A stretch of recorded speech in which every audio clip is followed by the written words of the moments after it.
I believe that what you are doing right now is what you're supposed to do. We were supposed to be teachers. We're supposed to be leaders. It was part of our design. I just thought of this right now. You can say that the material people need spiritual awakening, but I feel that there's some spiritual people need human awakening. I don't know if it's been coined already, but a new term called human awakening.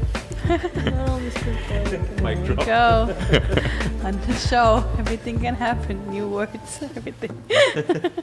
Welcome everybody to another Creator Show. My name is Sabrina, and I have very, very special guests today on our show. I'm here. Hello. Hi.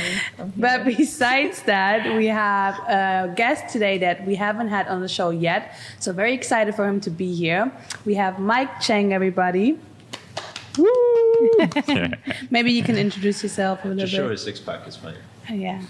You wouldn't notice. No, actually. Oh, but you just introduced me already. Okay, so hello. So I'm Mike. What should I say about myself?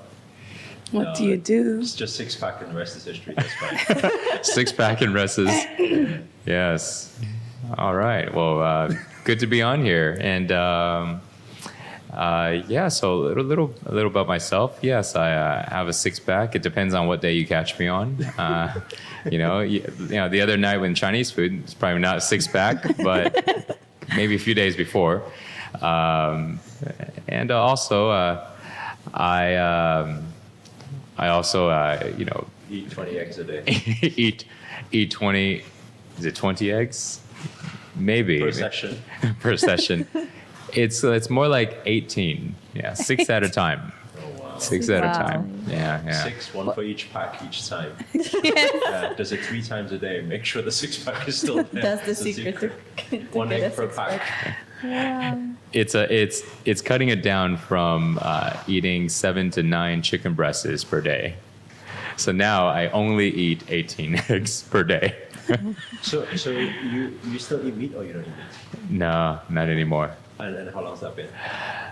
It's been about maybe 6 years now. 6 years. Why? Oh, It's like so many reasons. Actually, a funny one is, you got to chew a lot when you're eating. When you're eating that much, it's like your jaw gets really sore. You ever see those? Have you seen his cheeks look very strong, no? Yeah, I'm Probably sure from all- because from of all all the eating from all that the he chicken did. breasts in the past. I feel like a cow, just like, and it gets really sore, and you got to like switch sides, and Hard work. it's really hard work. Yeah. So, that is one of the reasons why I don't eat so much meat now. But another one also is, you guys ever watched that movie, On Netflix? No. Noah? No. No, the one with Russell Crowe. So for you guys, if you guys haven't seen that movie, so here I am. I want to become a vegetarian, right? And yes, I don't want to, feel like I'm like a cow and always just eating, because 9 times a day, you're pretty much every like hour and a half to 2 hours you're eating. But I also wanted to practice nonviolence, and I'm like diving into spirituality, learning how to have unconditional love for all beings. So I'm like, okay, I want to be a vegetarian. But it was so hard because I go from eating so much meat to like no meat. It's like I eat vegetables every day, and it's like I'm eating nothing, So then I watched that movie. And there's this scene in the movie to where they're just like such like cannibals, or just like, it's just so gruesome. And I remember like feeling so much like, oh my God, I related it like, like I'm doing this to, to like animals. And then I remember that imprint of this scene of these animals getting tore up, and yeah, I was like, oh, right? Just even, who's a meat eater out there? Plug your ears, After that, I stopped eating meat. I said, you know what? I can do it. But it took me a year and a half Wow. of struggling. Like, I cut down. I went from like 9 meals to about 5 meals, and every other meal pretty much had meat. And then I would go 1 day without meat, and then 2 days with meat until you did it finally. gradually. I tried to, just go cold turkey. It didn't work. I'm sitting there starving every day, just like, it's a saliva drooling, and like.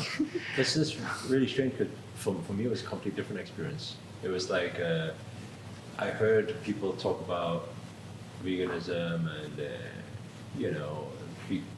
be nice and compassion and all that type of stuff for many years, and I would always say, yeah, it would be nice to be a vegetarian sometime, And I just liked meat, and I guess the why wasn't strong enough. But it was very strange because it just happened just one day. I just like literally woke up and I'm just like, I don't want to eat meat anymore.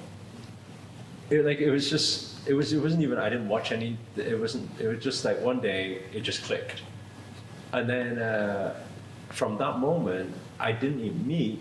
And when people ask, they say, "Oh, they would always ask me, do you not miss me? Do you not miss this?" I say, "No, I don't." And it was very strange.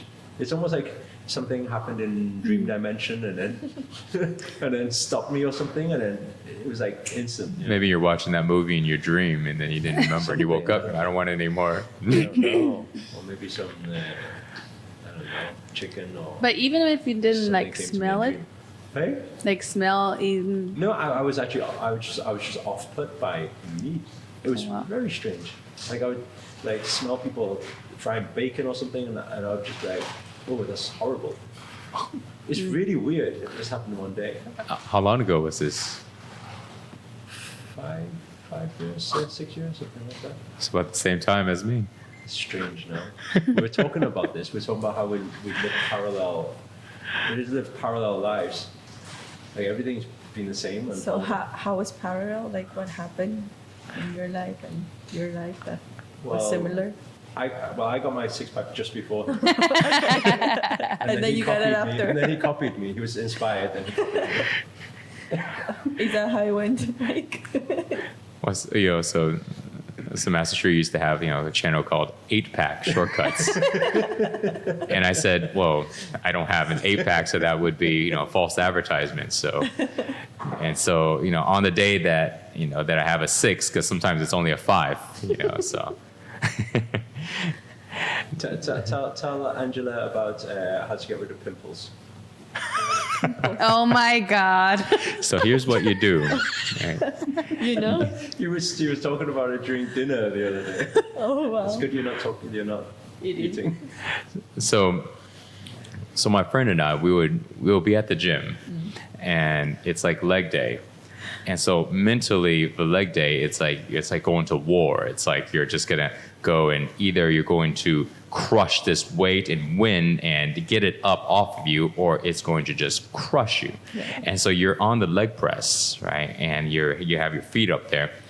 So he goes and he puts like 13 plates on each side. So the leg press machines don't even hold that much weight on it. Yeah. You can. So what we do is we stack it all the way to the side, and we put another barbell on top of it, and then we put more plates.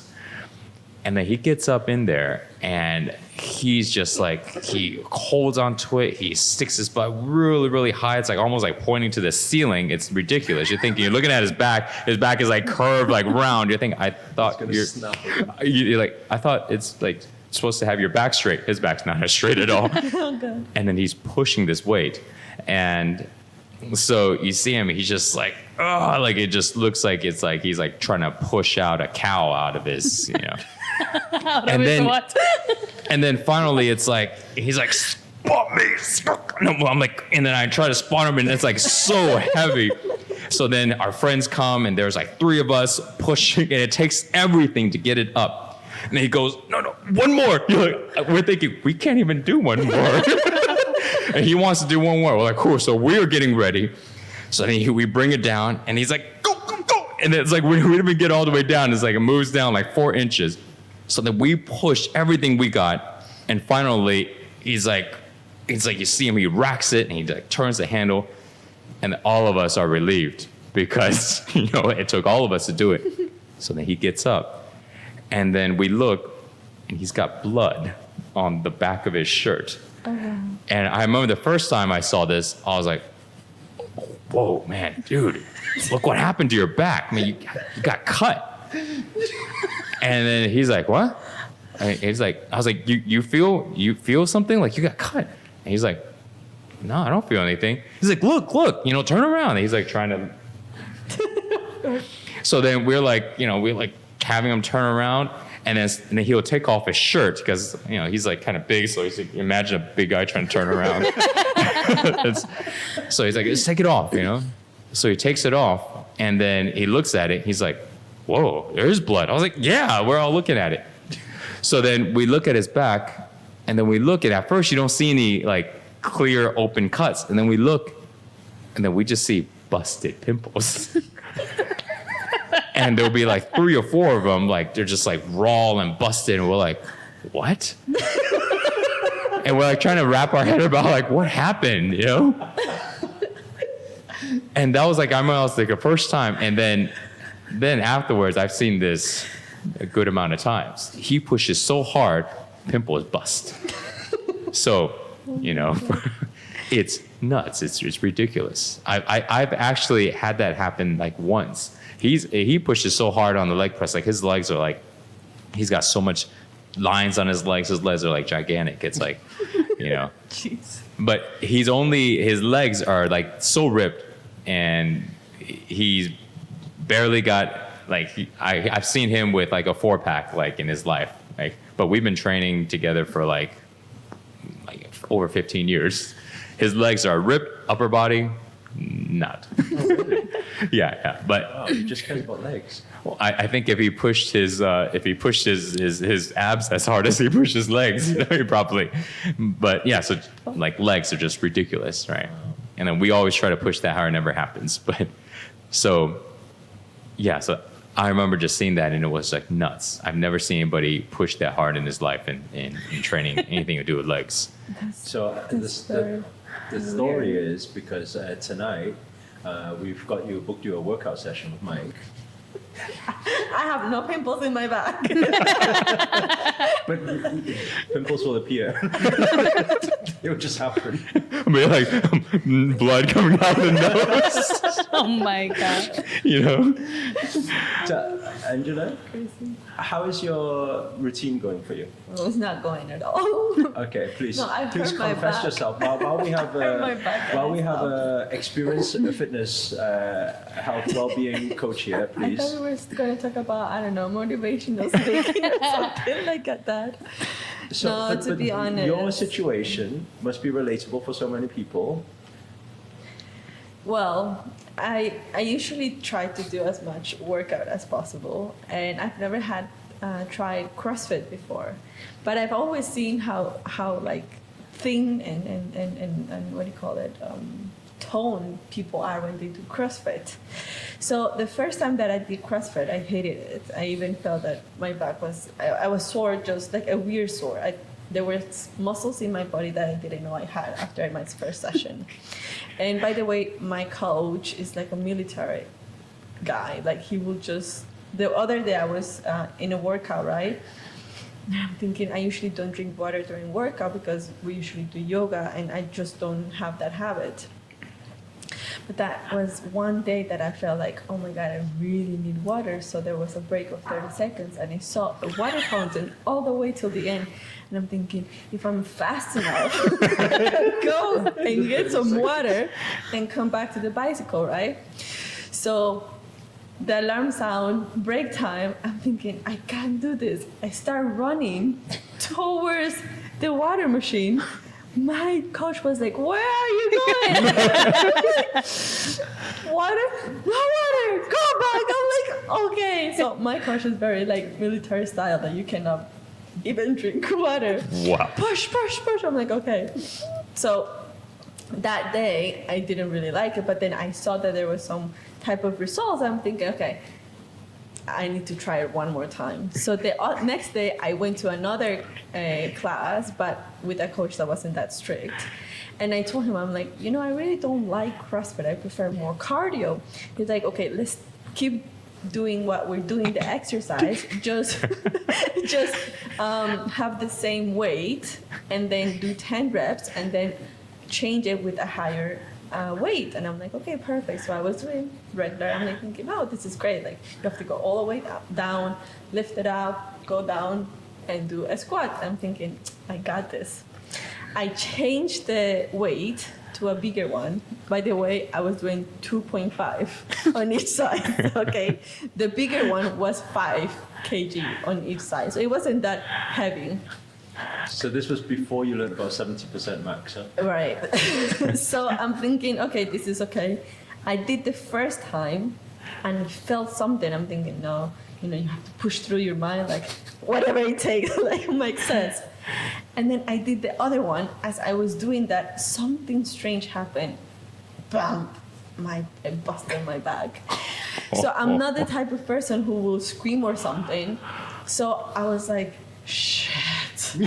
Like a very quiet. I was like, shit. Don't tell your coach. Don't tell my coach. They want me to do more. So I see everybody doing. I'm thinking, and I start walking like a grandma walking, and there was a bike next to me. So I went, like, kind of crawling to the bike. I hold myself in the bike and start, because for some reason I start getting nauseous of the pain. Like oh hell. 5 minutes after, my coach noticed that I wasn't working out. I'm like, thank God he noticed. I'm like, I think I busted my back. And you probably talk like that because you don't drink water. Exactly, I couldn't, and I just had to lay down, and like it was just very painful. And I'm thinking, man, never gonna come to this class again because it was just so difficult. So as everything was happening, I told my coach, I'm like, you know what? Forget about it. I'm not coming to your class ever again. I'm gonna come to HIIT class, which I usually do, right? And then he told me something. He's like, no, you need to come back and you need to become stronger. He said, we're gonna work out on your abs and the position, because in CrossFit, you need to know how to, the form, right? You need to know how to do proper form in those exercises. Otherwise, you will get hurt. This is after you hurt your back. Yeah. He goes, oh, you injured your back. Hey, come back next time. Let's work on your abs. Because that's not injured, right? Okay, you're good. Yeah, so you're he good. told me that, and I'm thinking, well, if I were to be somebody, if I were to be myself a couple years ago, I'd be like, I'll never come back. But then I'm like, you know what? Sometimes in life, I became all motivational and spiritual. I'm like, sometimes in life there is challenges along, and it's just not. It's easier just to quit, but it's harder just to go back and continue doing it. So although I haven't gone back just yet because I'm still recovering, I do plan to go back and continue working on my abs to become stronger. How is your back now? The other day I was very not smart on stage, and my paper fell, my notes fell on the bottom of the stage, and I was like, oh, let me jump. Oh, okay, never mind. You jumped? I jumped from the stage. Oh, jumped off stage. And I'm like, geez. Because somebody else asked me on Lodge the team, hey, how was your back? I'm like, yeah, well, I jumped off stage, now it's hurting again.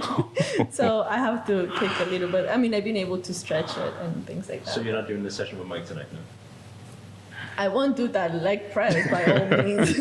I'll do some abs or something, but I won't be like popping. In my mind the whole time, I'm like cracking jokes in my head. If you see, I'm sitting here laughing. But I was trying to let you talk, and in my mind, like when you said, how you said like you wanted to go drink the water, and you're like running towards the fountain. And he's like, no, what are you doing? And he said, but then that day I saw some results. I was about to say, in my mind, I was thinking. Right, because you probably lost weight because you didn't have your dehydrated. Oh man, it's like I lost a pound. Yes, because you weren't drinking water. It was all these little funny things, Yeah, and I was like, and you're saying like, sometimes when you're in life, when something happens, you got to show up again. I was like, yeah, so it's like when one door closes, another door opens. So then when you hurt your back, you just work your abs. Pretty much. Do you know what that made me think of? One of the things we teach speakers when people have a bit of fear and they're just going through that breakthrough and then speaking on stage for the first time. Do you know one of the lessons we teach during the foundation bootcamp. Do you know what that is? What is the lesson? Don't jump off stage. So, yes, that's. That's number one. Anything else? Feel what do the you think? fear anyway. Feel the fear, do it. Yes, okay. Anything else? One strange thing. Don't drink too much water like what I just did, because now I feel like I'm at like 35% need a pee, but you can hold it. That's actually a good one. Yes. Oh, you But we can don't never usually drink teach water. that. You drink. No. He's saying he drank water before he went on. Yeah, oh, no, before jumping on right now. Now in 3, 2, 1. Team, drop the link. No, he's saying drinking before a show. But you know what's really interesting actually on that point? I think I said this in a recent video. Yeah. It's been like 12 years now as a speaker. Every time I go on stage, I need to pee. It's horrible. Do you feel it as well? So yeah, when I'm very, very nervous, even if I No. go to It's not even if I nerves. I go still feel it today. pee before going to stage, That's I go to stage and I'm strange. thinking, but No, I it's just not. went to I don't pee. think. No, it's not nerves. It's not nerves. It's just a thing. You think so? I think It's it's just a nerves. thing. It's like, look, I can drink, and then I go to the restroom and then go on stage and then I'll need to pee again. I can not go to the restroom and need to pee again. I can not drink and go and then need to pee again. It's like the moment you step on stage, you just feel like peeing. You should join Angela in one of these CrossFit workouts and then like totally dehydrate yourself and just don't drink any water and just test Go it for out. a workout. And then go on stage and see. let's- And then you still have to pee. Oh Let's- man. Let's confirm that. You felt it. Yeah, I felt it. Did you feel like peeing when you were on stage? He was too nervous. No. I just feel like peeing right now, but only 35%. So it's still holding. You'll know when it gets to about like 50% because I'll start to squiggle a little. And at 70%, my legs will be up and down, up and down. Just hold it in. Yeah. Folding. What So- about you? I don't have it, no. No, but she's doing Not mostly yet. energy, but she's only there for like 30 seconds 30 and then leaves Angela. 3 minutes. So, Your energy raising, you bring it back up. But what you was breathe the it. thing? lesson. what was the Lesson. thing that you're saying? Lesson. Lesson. For all people who are beginner speakers that they must learn before they enter stage for the first time. What is it? How to drink water. I've seen sometimes. Have you not struggled with that before? At the beginning, think. Sometimes I don't drink water unless I'm choking to death. Joking. I'm like, Have you had that before at the beginning? Webinar, masterclass, or on stage? I don't drink you don't yet. know when to drink water. I don't drink yet. Tell you. Actually, it was Kaina who mentioned to me last night. She said, "Well, I'm glad I wrote down when to drink water." And I said, "What?" She said, "Yeah, yesterday during the masterclass, she ran a masterclass last night." And she said, "Yeah, because when I was going through your presentation, there was a part where you drank water, and I put a note for myself. Oh, you should drink water here." And she said, "I'm so glad I put that down." I said, "What do you mean?" She said, "Otherwise I couldn't drink water." I said, "What do you mean you couldn't drink water?" And that's really interesting because Maria said to me 3 days ago, she ran a masterclass, right? It was her first masterclass, right? And she said to me after, she said, "My mouth was so dry." I said, "Why didn't you drink water?" She said, "I couldn't." I said, "Why couldn't you not drink water?" She says, "Well, it's awkward. Everyone's just watching me drink water." and swallow the water. And swallow the water slowly, and there's a pause, and there's an odd silence. You never felt that? At the beginning? That's why I don't drink water. No, but you end up cooking like really, really dry. No? Yeah. I'm like, I rather get just. That's why I go to It's a legit dehydration lesson for people. maximum. I think maybe less for you because you've been running actually a lot of calls and training and coaching and things like that. I don't think you'll have it, right? No, actually, I've consciously trained on not drinking water, kind of like her coach. So, because I used to like carry around a gallon of water. Right. No, but if you're speaking like that, your mouth gets dry, no? Deal with it. Yeah. I kind of just deal with it, you know. But there was a time to where I consciously just decided, what would happen if I strip everything away? And then one of them was water. I just stopped. It's not that I stopped drinking water. It's that I stopped drinking water during workouts. And I stop I stop using air conditioning. You know, like things like that, you know, like I stopped wearing shoes, or I stopped using a bed. I just started stripping everything away, and water was just like one of them. And I remember reading about how, like, you know, the starving the cells, like, you know, water replenishes the cells. So then the weak cells are going to die. So I'm going to starve the weak ones and only the strong ones will be there. So then I just stopped just to see what happened.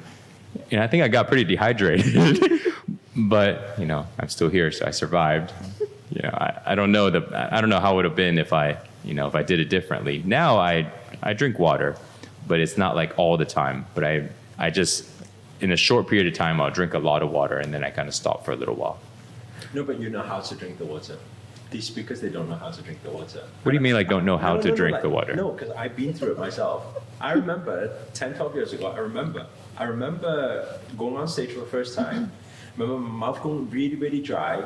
Everyone, obviously you have like hundreds of eyeballs staring at you, and you're thinking, okay, my mouth is really, really dry. I should drink some water. And then you think, but I need to carry on talking.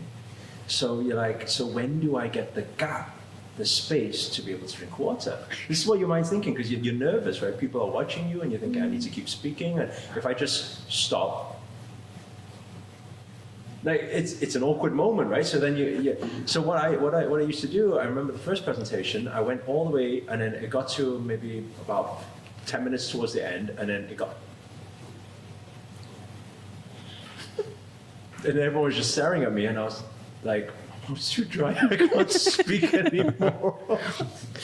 And then it forced me to pick up my bottle and then drink water, and then I continued, right? But then I remember the second presentation after that, the same problem happened again. And what happened was, and my team at the time noticed that.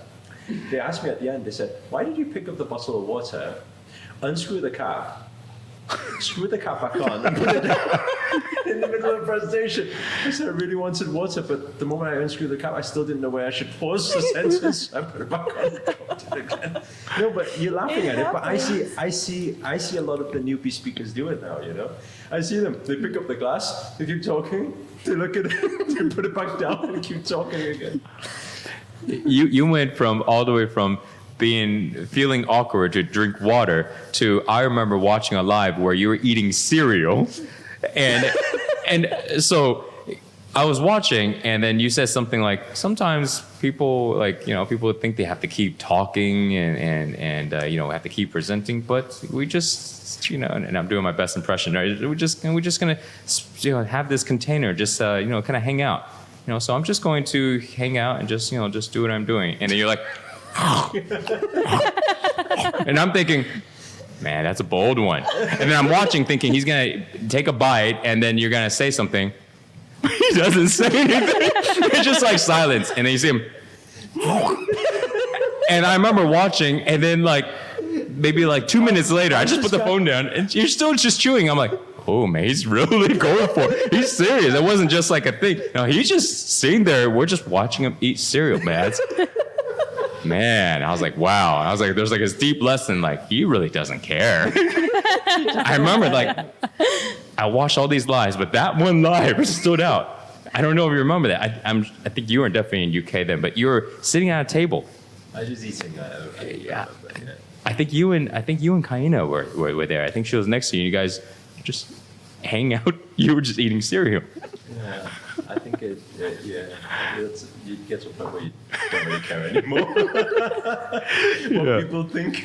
Yeah. You know, level 1, water. You know, level 2, a little snack, and then when you're like at level 3, it's like you're eating cereal, you're eating noodles, and just. So how do you drink water on stage?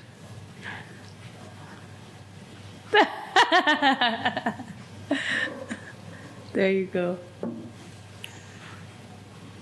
When we do speaker training, for the first people who come on, we actually get them to do that. We say, just speak about something, and while you're speaking about it, just grab your glass of water.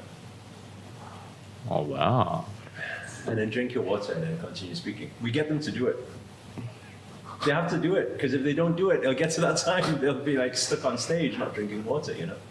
You know, drinking water, coming from the fitness world, it's like, you guys ever heard about, like, you know, like, finish a gallon of water a day, right? Like a gallon a day and a gallon You guys ever try to finish a gallon of water a day? I can't. You tried before? Yeah. Yeah? How did it go? Well, I can't. I just don't drink that much. I think it's also based on your own body. Like, everybody drinks I water. pee every second after that. You truly go to. But might as well just stay in the bathroom and just work from the bathroom and pee and every time. So, We do it during water fasting. When you do water fasting, you drink that much. But it's not as often as I go pee. you know the secret here to how to drink a gallon of water a day. You guys want to know what it is? Yes, what's the secret? You have to get really good at chugging. Oh, like. Oh. Is that the one where you inhale? Did you used to do that with alcohol back in your younger days?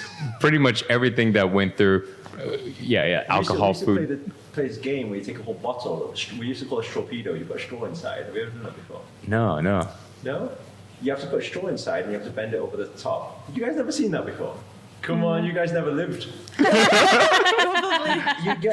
You open up your pop bottle, doesn't matter what it is. It could be a alcopop or it could be a beer or anything. And then you put a straw down there and then you fold the straw over. You're not using the straw, you fold the straw over. But because that creates air so that the whole thing can drop out at one time. And then what you do is you lift the bottle, then you breathe in.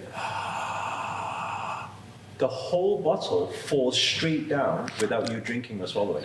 That's like the European version. So in the States, we call it shotgunning, but we do it differently.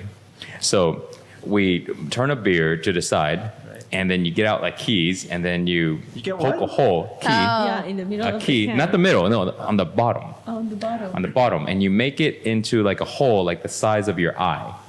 Okay. How do you make that with a key? But that's Oh. a skill without breaking the whole bottle as well, right? Oh yeah, because like the rookies, it's just, I mean, just like everywhere, beer's all wet, and they end up like losing like a quarter of the beer. No, but like when you're like good at doing it, you like make sure the more you tap, and then you don't. Wait, on the bottom of the bottle? Yeah, of the can. Of the can. Yeah, so that hole like the size of your eye, Glass will be inside. and then you press on it, and then it's like just enough. So even if somebody did try to play it on you and they shook it up, this happens. It's like, oh, he's gonna shotgun a beer, give him this one, and they're watching, and then so it's like you press a little hole and it sprays out a little, and then you press it a little open more and you make a hole the size of your eye, and then you put your mouth on it, right? So it's like this, and then you go Open. Oh. done. Right. Oh, That fast. And then 100% of the time, then it's like,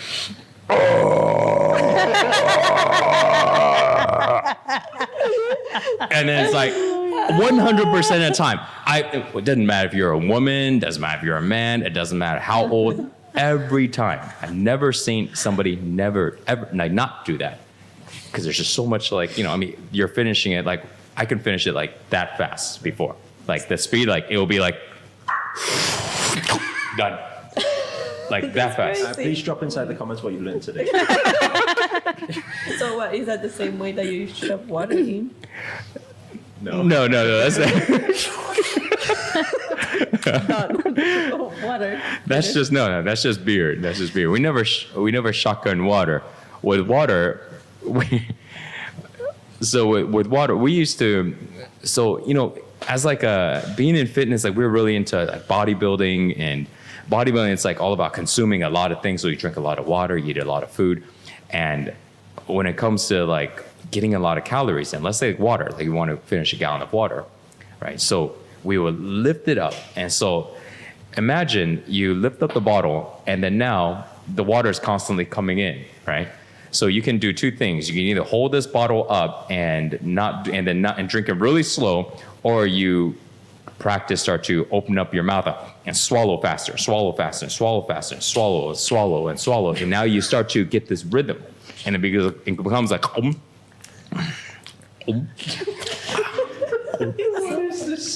What is going on? and then once you get this rhythm, It's a very nice. you can just, it's just going. And then you imagine and then it becomes, how much water do I want to put in my stomach right now? Not how much can I drink, because you're just practicing. It's all about the rhythm. You get those Afro beats going. Yes. Yeah. So then now you can do this with, I used to do this with protein shakes, you know, like a blender, right? When I was like 17, I would make a shake that's the size of the whole blender, and I would lift it like this, and it wouldn't come down until the whole thing is done. So imagine like there's like sometimes a little bit of, a little bit is coming out, and I'm just like, and then I open my eyes and look, and you see it's still like, like over halfway, and I keep looking at, and just kind of keep watching it.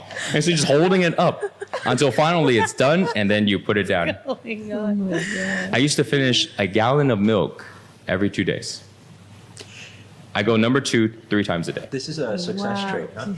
I'm talking about extremists. Like whatever you do, like just another level. The way I look at it is, what is the most amount of thing I can do? Like, how can I take it to the most of my capacity? So it's like, I want to get in calories. How much? As much as I can, because I want to put on a lot of size. I want to get really big. I want to gain weight. So then I look and I'm like, how can I get the most calories? And then also being like 17, I can't afford to buy all this food. And so I have to like make sure it's economical. And 1 gallon of milk is pretty cheap. And then I started adding up like 8 grams of protein per cup, all these things. So then that's why, and I grabbed cheap protein, but I made it work. And that was the mentality. It was water, it was protein, it was food. Don't get me started. Like we were talking about food the other day. It was the same thing. Food, exactly the same thing. There's a rhythm, and chew, chew, chew, swallow, chew, chew, chew, swallow. I've done this for over 20 something years. I have so many stories of things that has to do with eating and drinking things. Like we had this competition. So we used to have these competitions all the time on drinking and eating different things. Drinking water, drinking alcohol, eating pizzas, eating hot dogs. You ever watch this hot dog eating contests? Man, you guys ever try to eat a lot of hot dogs? It's so hard. It's crazy. You see them, it's like almost like they're swallowing a hot dog, But do you still like, because now you don't do the same anymore, obviously with the food and everything. You just see me with like broccolis. Oh, so you're still on that kind of habit of that extreme with when it comes. No, so now only if I need to eat really fast. Like, I still have it, it's like, because sometimes, so let's say I have, sometimes I have these like meetings like back to back. You guys are doing this all the time. Mm-hmm. So for me, it's like, oh, I want to eat. And I look at the clock and I got 7 minutes to cook, eat at the same time. And I got to like leave the office and go to the kitchen. So I'm like, oh, okay, I got plenty of time. So I go to the kitchen. I was like, I make my eggs and avocado and throw in some. So then I crack, do it all and then make it. And then I look and I got 3 minutes, So then I'm walking and I'm like just shoveling. So I bring the plate. So I either bring the plate up to my mouth and it's like I cut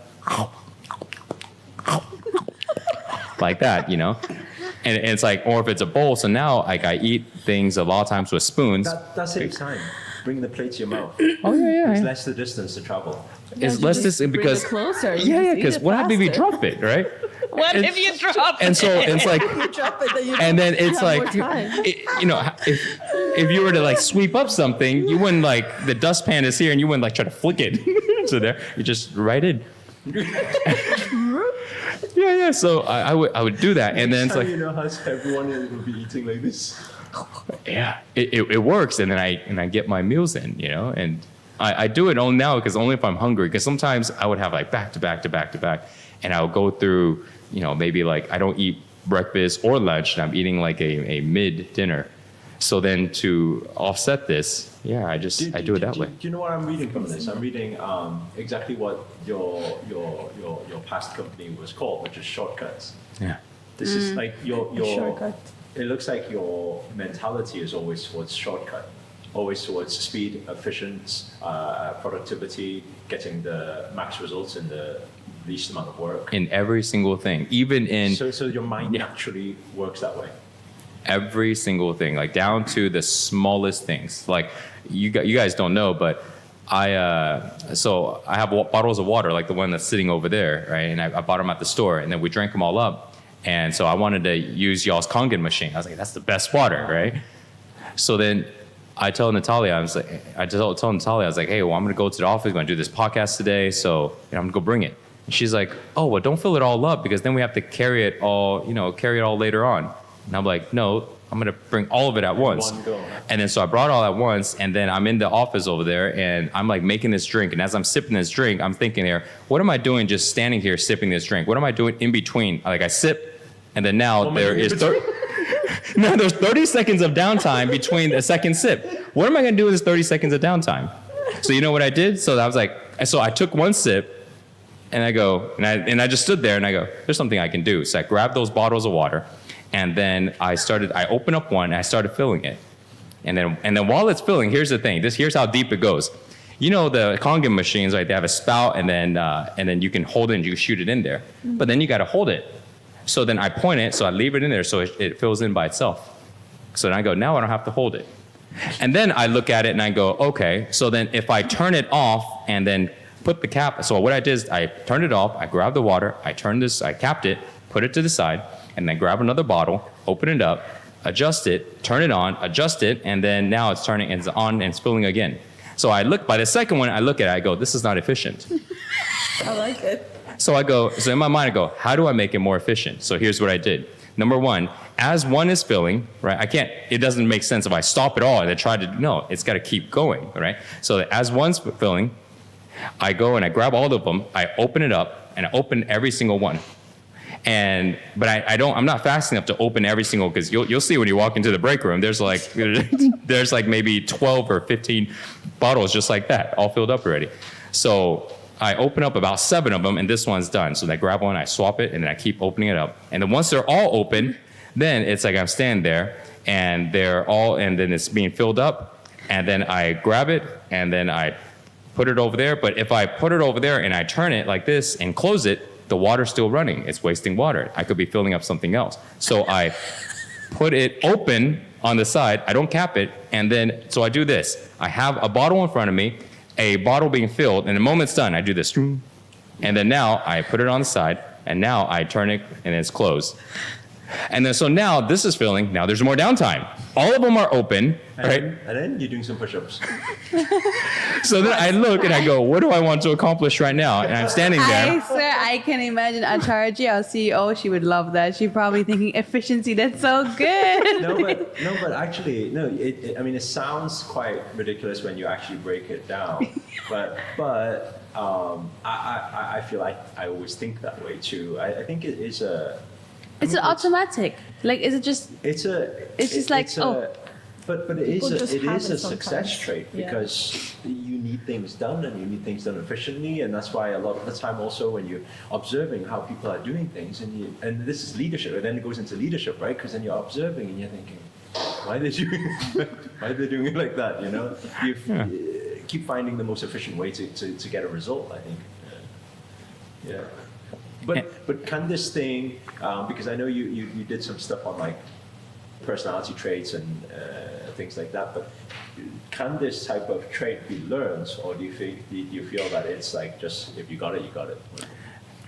You know, it can be learned, but for somebody like me, it was natural, right, to think in that way. But for somebody that's not natural to think that way, they can learn by just practicing, and then it becomes something they do. But it will never be something that they will just naturally be drawn to seeing everything. It'll just be like, I want to get better at filling water bottles. How can I do it? Do you think that it's because we are extremists, right? You said the other day, actually, you have an addictive personality. I've said this multiple times in our shows before. I have an addictive, like whatever I do, I go all, like I want to know everything about it. I want to perfect it, and you won't see me stop until I feel like, okay, I feel like I've kind of whether mastered it or I'm pretty good at this thing now, then I'll settle. But But do you think that that is part of the reason, because we are such extremists, that we learn or are forced into some sort of spiritual awakening? And that just popped in my head for the first time. And the reason I'm saying that is because when you're speaking about it from a spiritual standpoint, like anybody who, whatever their idea of spirituality is, right? Listening to what you just said there is kind of like, my God, you never rest. You're always doing things. You got, like, you imagine the other side is meditation or whatever they think, right? And it's like, hey, they never rest. That's why it just popped in my mind to say, hey, maybe, because I found that it is true for me, is that I've always been a doer. I've always been in a hustle and grind, and it's that moment where you say, in like even 7, 8, 9, 10 years ago, people say take a break, and I'll be like, no, it's just like, I don't want to take a break. You go take a break, you know. It's just like, why? We live this life and time's ticking, and why would you take a break, you know? And I would go through so many times where I would actually burn myself out multiple times. Before then, trying to, okay, so, you know, you start questioning, what is this balance? Or, you know, what is this other feeling? And why is everything so tense and so stressed? And like, that's my personal experience of it, to a point now where it's I would say, to the external, as 10, 15 years ago. Like, they will still think he's still always working, he's still always doing things, he's still, right? But actually, what I think people, maybe they cannot physically see, but they can feel, is that actually the energy is very different. Yes. Because now when I'm so intense in everything that I do, with all the non-stop meetings and recordings and everything that we do, continuous, non-stop, actually, the vibration, the energy is peaceful all the way through. Like, it looks like storm is going on, while there's a beautiful, like, classical music going on in the background. You know, that's what people don't experience. They see, wow, this body's moving all the time, you know? I don't know what your thought and experience of it is. You know, I believe that what you are doing right now is what you're supposed to do. And somebody like me who's also extreme, like, we were supposed to be teachers. We're supposed to be leaders. It was part of our design. But if somebody doesn't have that extreme personality, I guess if they had a question of, well, does that mean they cannot move towards spiritual awakening?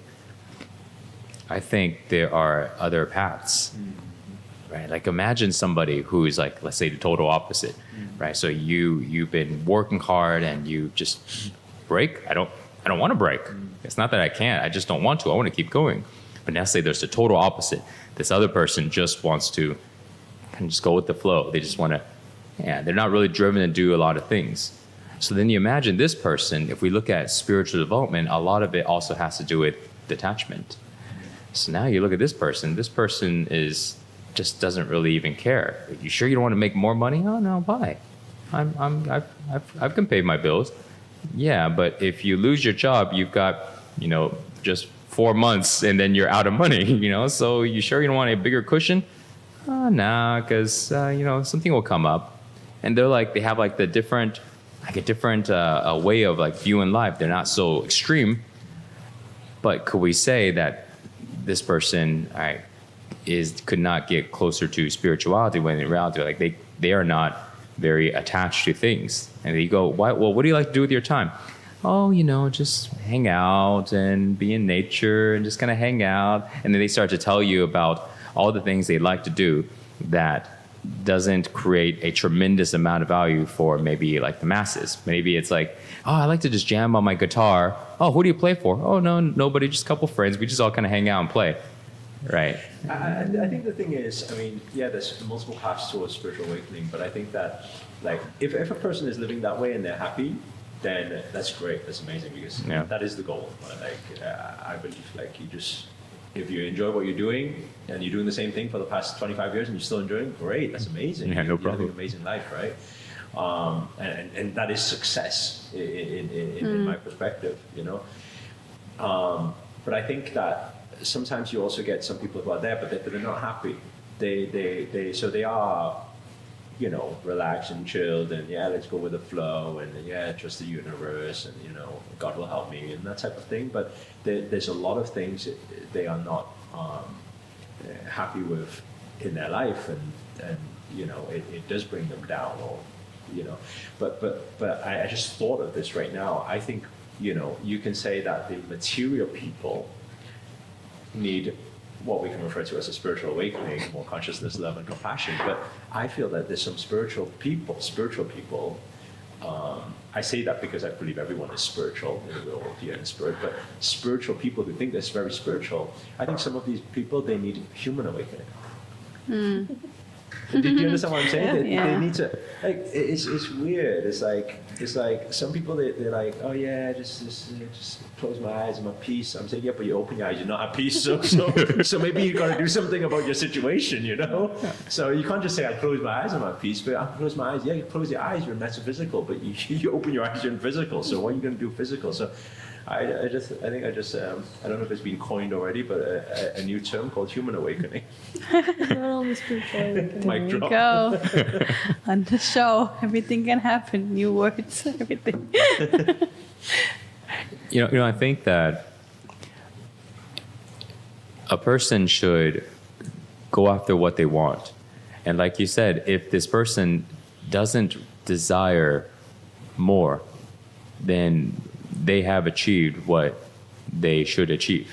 But if a person feels like, I want to do more, I feel called to do this, I feel called to do that, but maybe they didn't develop the habits to accomplish what it is they want yet, right?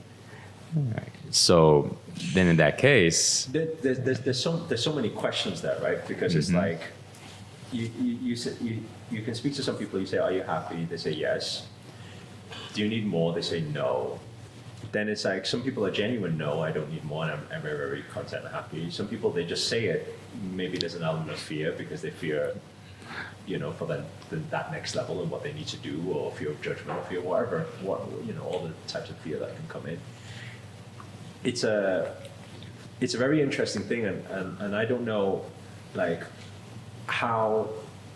which stage is everybody at, and this very interesting conversation, because I feel like it was about 7-8 years ago. I had met this guy who in Slovakia, and just randomly through a friend.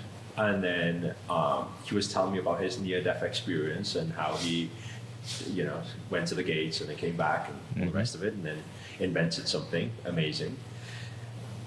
And when he was sharing that, a very interesting thing happened, which is three months later, I randomly bump into somebody, and we just get talking. And then he's talking to me about his near-death experience. And then he starts explaining this thing, and then very similar. It's like same thing but different, you know. It's very, very similar. And then imagine like 6 months down the line, I bump into somebody else and they say, yeah, I had a near-death experience. And I'm just like, this is really weird. It's like all in different corners of the world, right? And can you remember when I first came here? Yeah. When we first arrived in Dubai, and one of the builders, right? Yes. Came up to me and just said, oh yeah, and I just started talking, and they said, yeah, I had this near-death experience, and I was just like, this is really weird. I attract everybody who has near-death experiences. But anyway, to get to this point I'm making is that they all had a very, very similar story, very similar, what they seen and what they observed and everything. But one of the things that I had learned, I wouldn't even say learned, I heard from that first person. I didn't really know whether to believe it or not, but I figured it out through time, is that he said, okay, you have the people who, just your common people, who they do what they do, you know, they go for their goals and things like that. Then you have your next, a higher level, which is what we refer to as like guru stage, which is kind of like what we are all doing here, guru stage. We have this mission, okay, it's to help people, it's to change people's lives and all the rest of it. And then he talks about a higher level. And he talks about the high level is no longer guru, because there's no need. I talk about this a lot from stage. I say, contribution according to 6 basic human needs is a need, is a human need. Mm-hmm. When we feel pulled towards helping people, it's a need. And whose need is it? It's not their need. It's our need, right? It's our need to, I need to help you. I need to coach you. I need to correct you. I need to share this with you, right? It's our need. And what I always say is that as long as we have needs, human needs, going towards the next level of spiritual awakening, actually like becoming one with universe, and because what is universe? What is Mother Earth? Universe is the observer. Universe is not like saying, hey, I you should stop doing that. Universe is, and it doesn't matter if you do right or do wrong. I'll just respond. I'll give you the result of your wrong and right doing, right? So it just observes. It doesn't matter. It doesn't interfere. And this is that thing. And I find that there's this bridge, back on the topic we were talking about before, from guru level towards that is, when do I say something, when do I not? When do I try to help, when do I not? When am I bothered at all whether you succeed or fail? Because actually it's your journey. And so when we're talking about this before, about some people need this or some people need that, or they actually, what about the topic of, hey, maybe they don't need anything. If they're unhappy, actually, they need to go through the unhappiness to figure it out. If they're challenged, maybe they need to go through those challenges to figure it out. And then comes striking this balance again, because we'll butt in and say, no, but sometimes we need to say something, or sometimes we need to do something. I need to say something. Yeah. He needs a pee. His legs are down. His legs Yeah, did you read it? I'm at 75% now. Yeah, right now I've got a perineum hold. Just constantly hold. Root chakra lock. Root chakra lock. tight. And the legs are down. I need the ground energy to hold it, because just sitting up here it's But too because we're intense. spiritual, we don't care about his need. Exactly. That's his problem. He's like, I'm still human. He needs to grow through it. I'm gonna be like Angela at the CrossFit. I'm just gonna kind of slide and I sleep. You don't need water. I'm looking at the restroom. I'm thinking, can I just make it if I run? Why he's weak. Well, I guess with that, we are actually at the end of the show. You're feeling released? You're back? So much His better. energy just changed. Like, He's changed. He's calm now. Yeah. It's like, There's a bit I know that feeling. Last time when we had the podcast, I was like, can I just use the restroom? No! I was like, okay. you should run. So, as I was using the restroom, I was thinking, what could I be doing with this time? He calculated. The toilet bowl is from here to there. By leaning on the side, he can still do push-ups while peeing at the same time and still not miss the bowl. That's what he was figuring out. Oh my God. Wow. Did you guys got cameras? Actually, I've done that, but it wasn't for push-ups. It was actually just to relax. So I would lean on the wall, and then I would make sure I get the aim just right, and I can just kind of relax and then just kind of stay there. And No.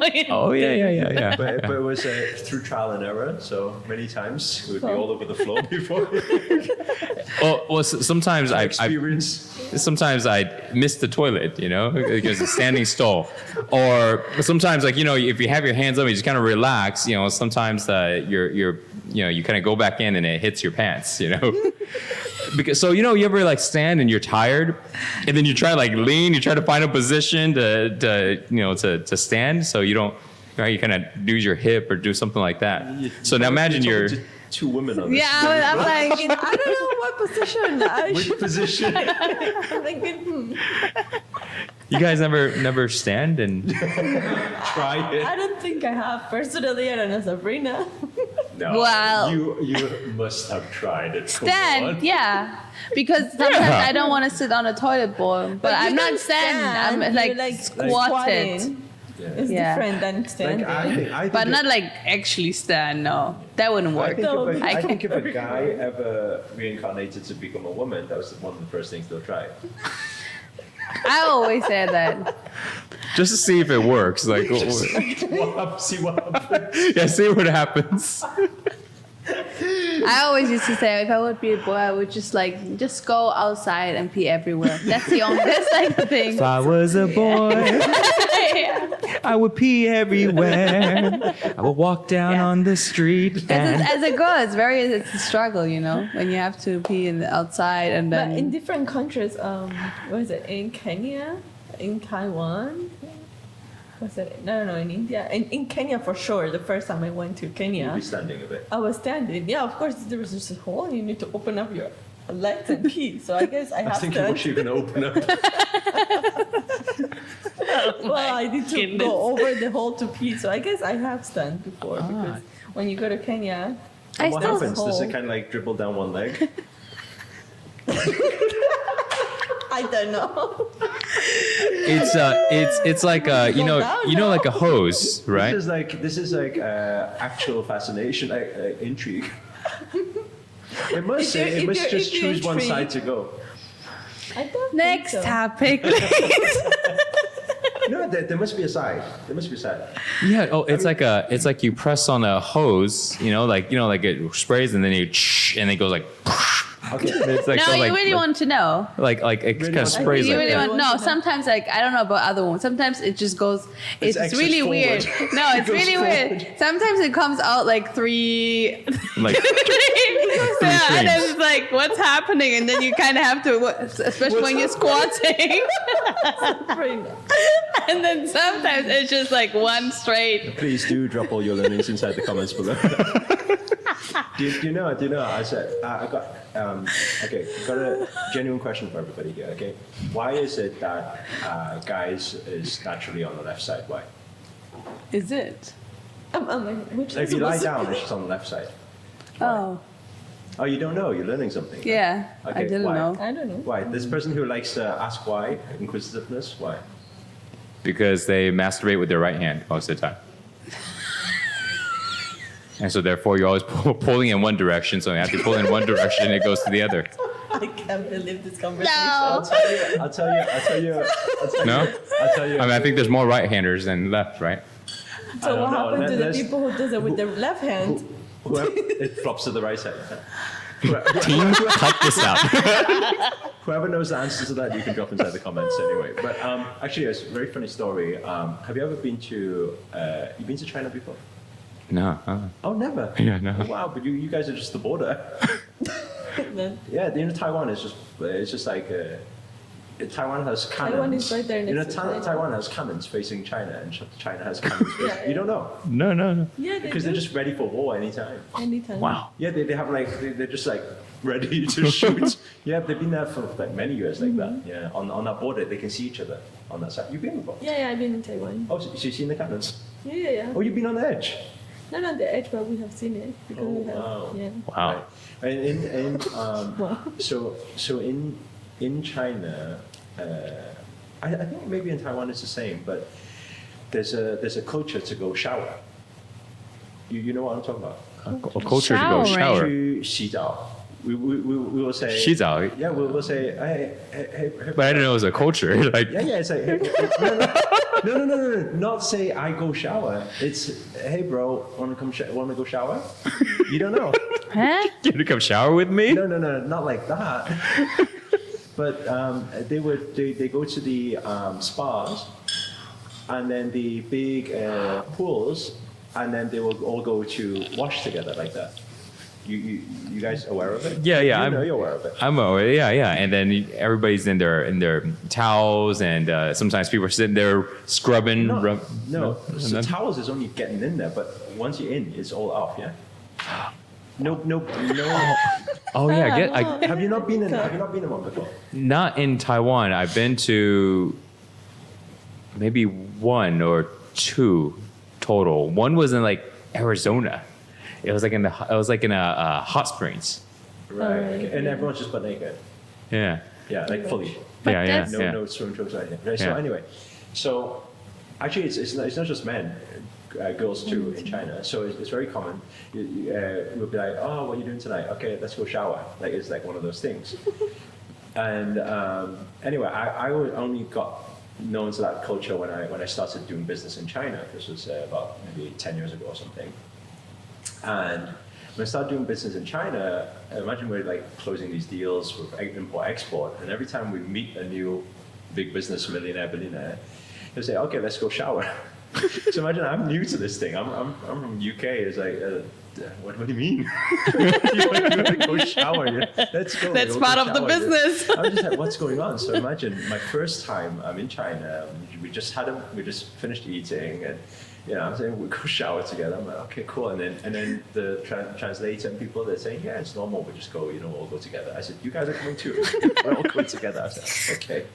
So anyway, we go into this changing room, which when we first walk in, it just looks like a spa area. Go in the changing room, and I'm thinking, okay, cool. It's just like a gym, So there's lockers there, and then like everyone's just like boom, boom.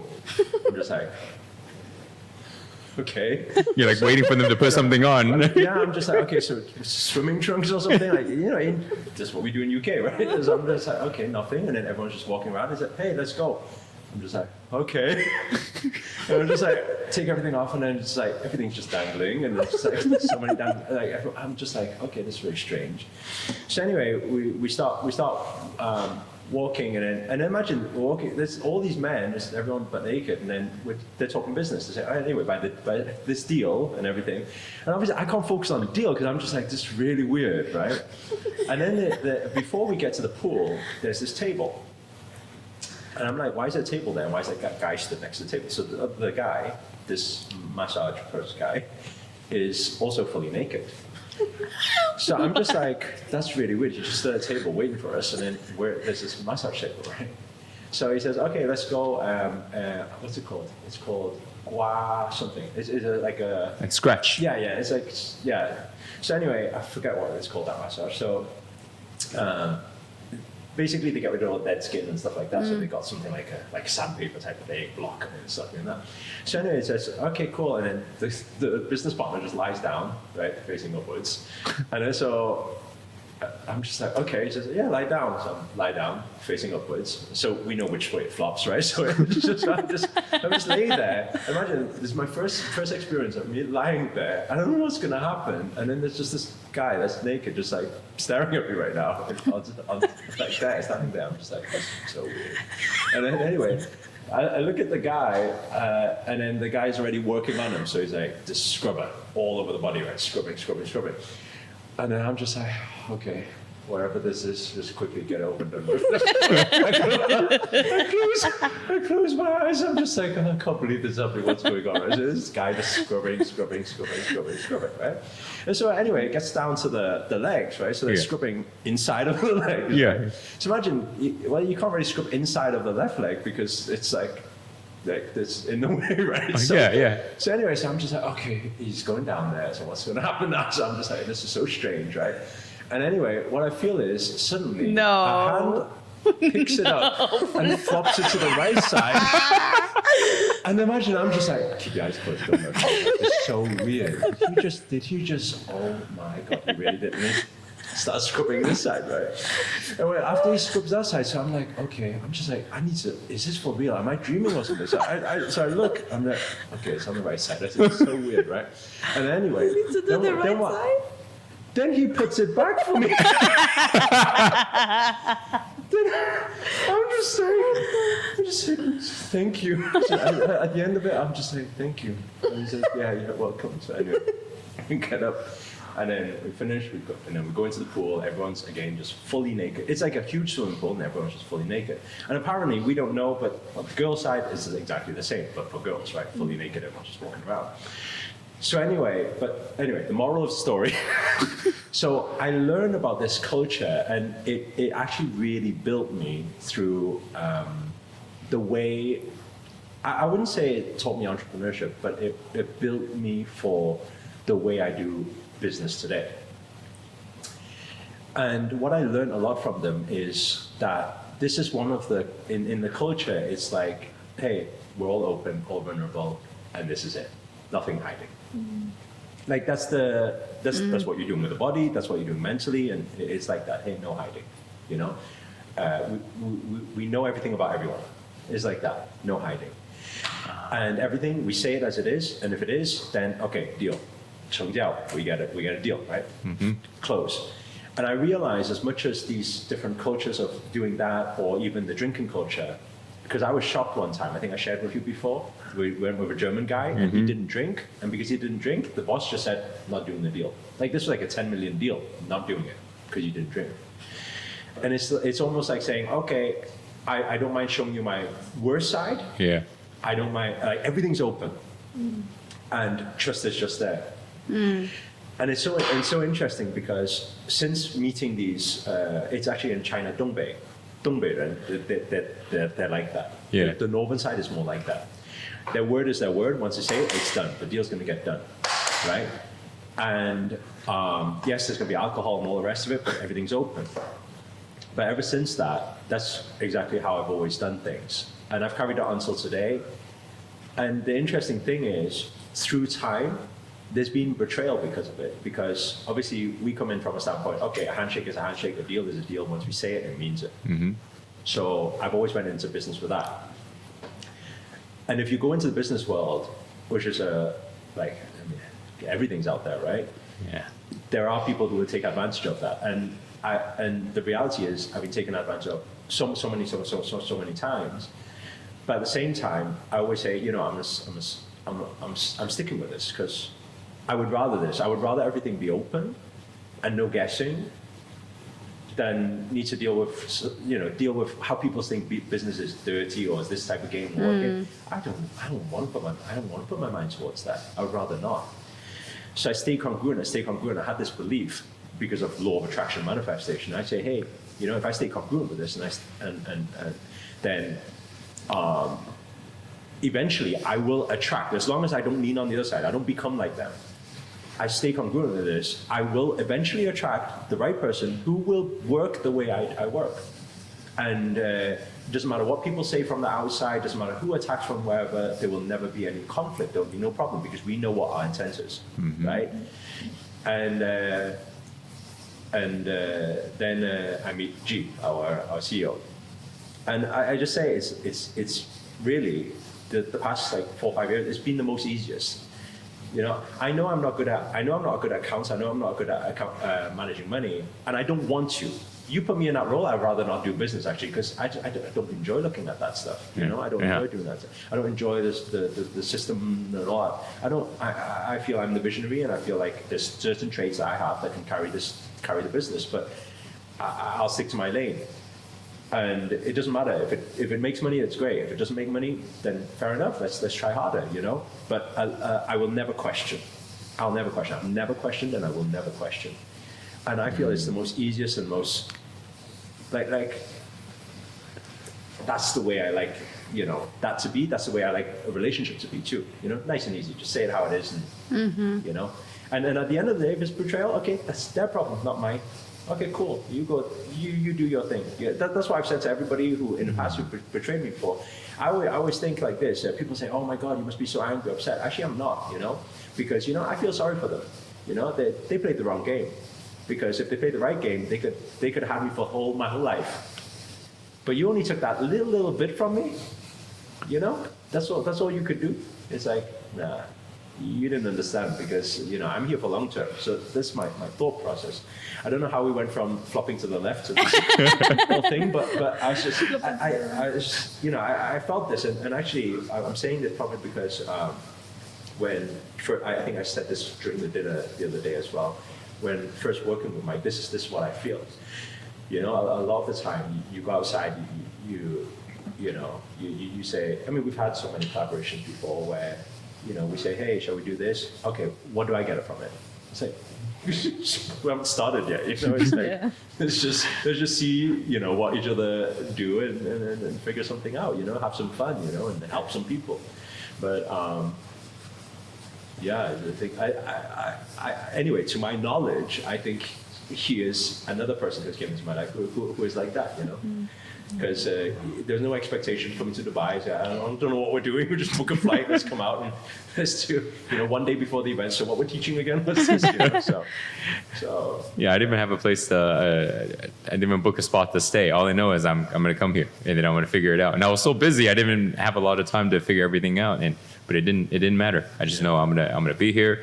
I blocked out my calendar and make sure I can do all the days and. I just go with the flow. That's good. So let's go shower tonight.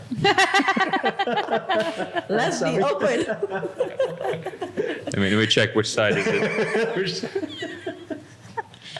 Oh God, very good.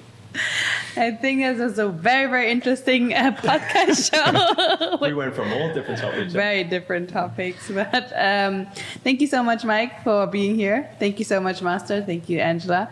And everyone. Let's do this. Let's wrap up with an inspirational line, a moral of the story, this show. More.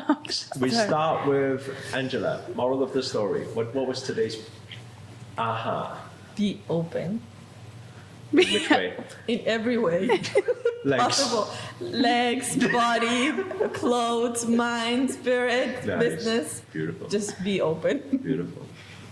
Sabrina. I think your story just right now was a very great aha moment for me to think, or maybe for everyone who's watching, listening, to say like, whenever you meet someone, not to ask what can I get from it, but what actually do I bring on the table and what can we create together and can impact the world together. So I think, that was a good one. Beautiful. And Mike? When you want to drink a lot of water, you have to keep your mouth open and chug, chug, chug, and Find the rhythm. Find the rhythm, and then once you find the rhythm, you can keep going.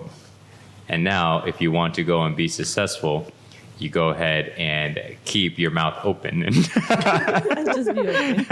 Maybe not the mouth, but you keep things going, and then you keep finding the rhythm. And you find the rhythm because you're not looking to just do it now. You want to find the rhythm so you can continue to do it. And continuing to do something over and over leads to your success. Even if you don't go in a straight line, doesn't matter. You will always get to where you want to go if you just keep going. Very nice. Master? If there's something that you want to manifest, some reality that you want to manifest, know that it is in existence, whether that be the love of your life, how you think that a loving partner should be or shouldn't be, how you think your career should be or shouldn't be. Know that everything is in existence. And the key to manifesting that into your reality is your level of congruency, meaning don't give up on it. Don't don't believe other people in saying, oh, that there's not that existence or that cannot happen or relationship always has problems or whatever. Stay congruent, stay true to the reality you want to manifest. And as long as you stay congruent with it, eventually it will show up. Very nice. Very nice. So for everyone who's listening, what is your moral of the story? Type it in the comments below, and also let us know what you would like for us to show more of, and just comment below. Let us know where you guys are tuning in from. It's always nice to know you and get to know each other. Also, if you have enjoyed the show, if you enjoyed the laughter, if you enjoyed anything whatsoever, make sure to give it a like. And also, if you haven't yet subscribed to this channel, make sure to subscribe now and hit that little bell so you get notified when we drop a new video. We're signing out for now. Thank you so much for everyone who's being here, and thank you for everyone who have been watching. Thank you. See you next time. Namaste. Thank you. Namaste.